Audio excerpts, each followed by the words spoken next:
Note: the following video depicts a specific configuration of the notebook. The same removal and replacement procedures apply to all configurations of the notebook. Note: the display bezel can be removed without first attaching the display panel assembly from the base enclosure. Before you begin, remove the base enclosure and battery.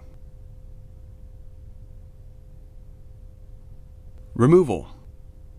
Carefully pry up the inside edges of the display bezel from the top, sides, and bottom to disengage it from the display enclosure.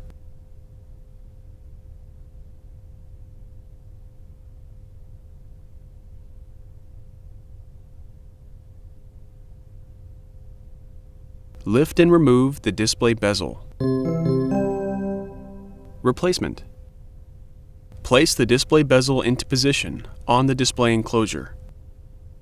Apply pressure around the outside edges of the display bezel until it snaps onto the display enclosure.